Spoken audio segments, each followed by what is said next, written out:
everyone. Welcome to African Esquire TV. I'm your host, Tony Cherie. So I got an article that was sent to me by one of my followers, and he sent me a number of different things about what is happening right now in DC. Apparently, there's a Justice for Farmers Act that is being proposed right now that would give 32 million acres of land to Black farmers. Okay, so it says Black-owned farmland could expand sevenfold under a bill filed by 3 Democratic senators. It was Cory Booker, Senator Elizabeth Warren, and Kristen Gillibrand on Thursday.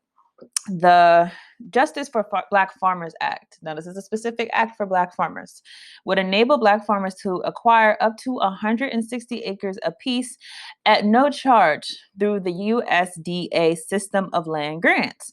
Under the bill, an equity commission would study the legacy of discrimination at the USDA and suggest reforms that could reach the farmer-elected county committees that would help guide operations at the local USDA. An independent board would appear at appeals of civil rights complaints decided by the USDA. Cory Booker said that when it comes to farming and agriculture, we know that there was a direct connection between discriminatory practices within the USDA and the enormous land loss we have seen among Black farmers in the past century. Under the bill, up to 32 million acres would be moved to Black ownership over a decade, nearly 7 times the 4.7 million acres now in Black farms. A new USDA agency, Equitable Land Access Service, would administer the program. The USDA would buy land from willing sellers at fair market value for their use in the program. So you'd have to be a willing seller. They're not just going to seize the land. Up to 20,000 grants of 160 acres would be made annually through 2030. Recipients would be new or experienced Black farmers. Beginning Black farmers would also be required to complete a training program. The legislation would increase funding to $50 million a year for USDA relending program to resolve the heirs property issue of land passed from one generation of a family to another. So this is pretty interesting, I think. And, it kind of gets us to beg the question, what does it really look like when we're talking about reparations or when we're talking about being made whole after what was done to our ancestors? I want to also play a video right here just so that you kind of understand the way that land was taken from Africans throughout the centuries, but more recently inside of the last 100 years. This is my grandmother. Her name was Mattie Bell Black. That had to leave from Forsyth County. They came to him and said, all of you got to go.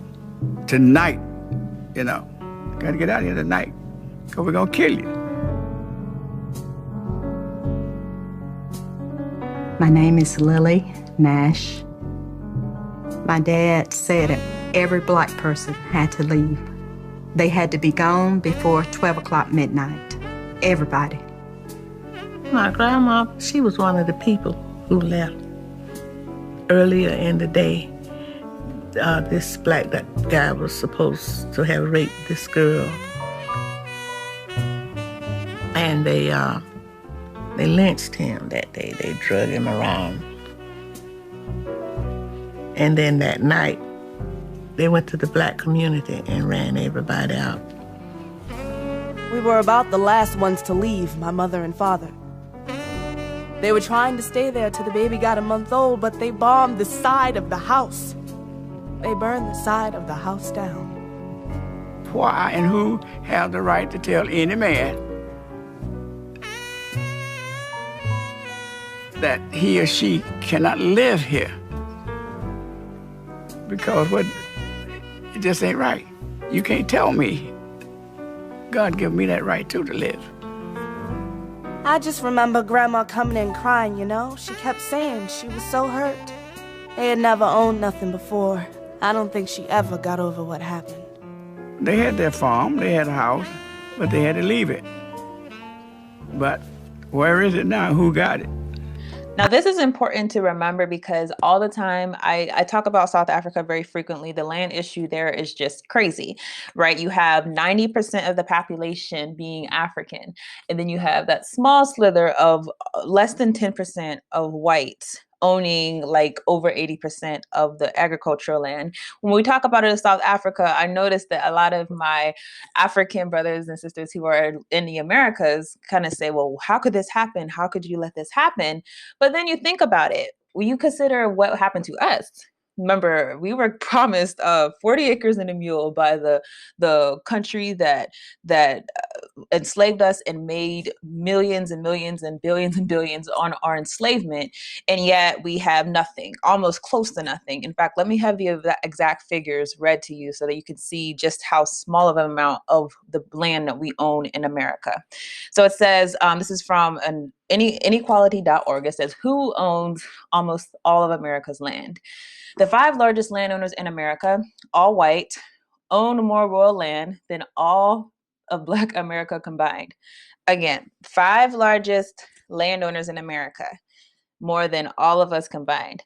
This tiny group, a band that would fit comfortably into any mid-sized sedan, owns more than 9 million acres, while all of the African American population combined, over 40 million people, own just 8 million acres. The most recent report released by the United States Department of Agriculture offers these statistics and more as it exposes America's massive disparity in land ownership. Now, African Americans, remember South Africa, we have 90% of the population who barely owns any of the land versus the 10% that owns like almost like 80% of the land. It says African Americans, despite making up 13% of the United States population, and I think it's more than that because we know the census is never accurate, but 13% that is recorded of the United States population owns less than 1% of rural land in the country. So that's a 1% versus us being 13% of the population. And you think about it, it's kind of similar disparities from what you would think about when you see what happens in South Africa. Combined, the value of this land is $14 million. White Americans, by comparison, own more than 98% of land, amounting to 856 million acres, with a total worth of over $1 trillion. So now that you see the problem that exists, let's think about it. Is this law going to actualize into something that could give us a material benefit? As of right now, I'm not sure of the actual support for the law. We probably won't see that until there's an actual vote or debate on the law on the floor. But here's what I will note. Number one, the prospects of this going too far, I would be very surprised if it went too far. The reason is because this is being more so pushed from the top to the bottom, if that makes sense.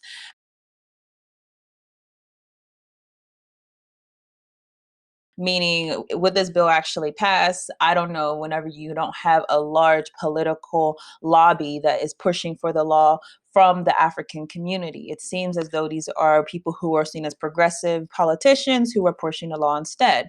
Now, let's say it does go through and they are able to push it even without having a political lobby that is pushing it from the outside. Is it still going to materialize into something that could be significant?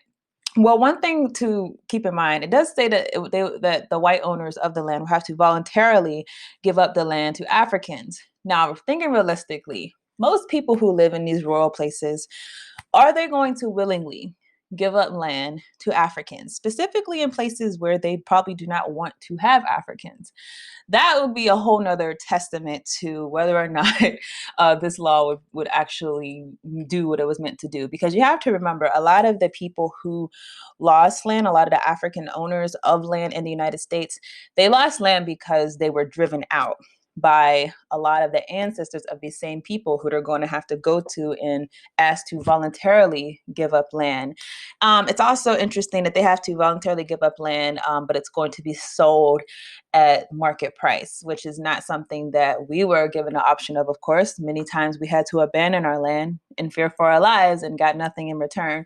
But of course, whenever it's in reverse, white people, they tend to get something for what it's worth, whereas we get nothing for it. Regardless of that, this is the type of law that we want to see actually more pushed. And I do hope that a lot of us will definitely keep abreast of what's going on with the law, actually analyze the law inside out, and make sure that it's something that's going to actualize into a real benefit for our people. But also, we have to make sure that we're keeping tabs of who is voting which way. I really really want to see, for all those people who thought having Biden in the White House would actualize into something positive for us, I want to see a strong lobby from the White House with a law like this, something that could potentially, at least for those people who would be willing to give up their land, could potentially lead to a lot of African people owning farmland. So that is going to be the test, I think, of this idea that you put someone in office without actually having demands before they got in office. Are they actually going to follow through? That will be the test. In closing, though, I want us to start thinking about what reparations would actually mean for our people, because it can't be something simple. It can't be something as simple as just giving someone farmland or giving someone a check. It has to be a real deep thought about what happened to our people, what we were dispossessed of, and what we would have had we not been put inside of the situation that we are in and our ancestors went through for hundreds of years. I say that because we have a lot of people who want reparations without actually seeing what type of reparations they want, if that makes sense. Like a law like this, for example, it has the name Black farmers on it. And what have we seen a lot of people say? We want tangibles, we want tangibles, we want tangibles. We want something that's specifically for Black people. Well, here's something that's specifically for Black people. Let's say it's passed, though. Is that going to really do anything to change the social dynamic of Africans in America? That's a whole nother thing you have to think about. I want us to also remember that Black people, we might not have been given reparations, but there have been people who have been given reparations. You could technically say that Native Americans were given reparations. They've been given money from the government. They've been given land from the government. You can also say certainly that Jewish people, particularly there's Jewish Americans, but also Jews throughout the Jewish diaspora who have been given reparations. They've been given lots of reparations. When you compare those two groups, compare Native Americans to the Jewish populations who have reparations, who actually is in a better position because of the reparations than they were previously? I can say definitely, if you do not know, Native Americans are in no better of a position because of their reparations. Now, they might be in a better position because of the level of organization, but when you look at the results of having things that were given to them from the government, they have high alcoholism, they have high incarceration, high drug usage. All of the problems that exist in the African community also exist in the Native American community. So reparations is not the means to the end. However, when you look at the Jewish population who also obtained reparations, well, they're doing a lot better than us. They have ownership. They're not dealing with the drug issues. They're not dealing with the alcoholism. They're not dealing with the criminal being criminalized. They're not dealing with a lot of those things. So what is the difference between the two groups, the Native Americans and the Jews? Well, the difference is power, because when you look at Native Americans, they were given reparations, more of a settlement. They didn't have to give them reparations, but they wanted to quiet them. So they gave them something small, something that was not going to change their social position. But hey, it has the word Indian on it. It has the word Native American on it. So there we go. You should be happy. You should go your merry way. As opposed to Jewish Americans, they were not just given something that just had their name on it. They were given something that was meant to completely change their social position. And the reason why they were able to is because when you understand the lobby behind them, that is what was really the deciding factor. So when I say to people, and I get a lot of pushback when I say this, that I don't see reparations happening for Africans in the United States in the near future. And if it does happen, I don't see it being significant. Understand, I'm saying this from a position of understanding that we're not the first people to have something given to us by the government.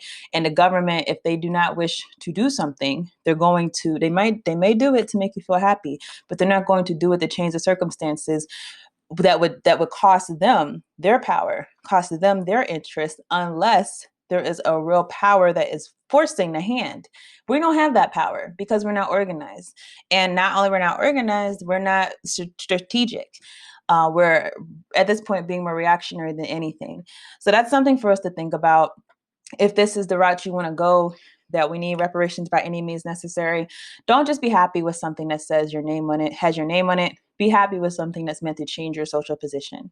So that's my general thoughts on this law. Like I said, I want to see more on it. I want to see what happens as far as the debates and all that stuff.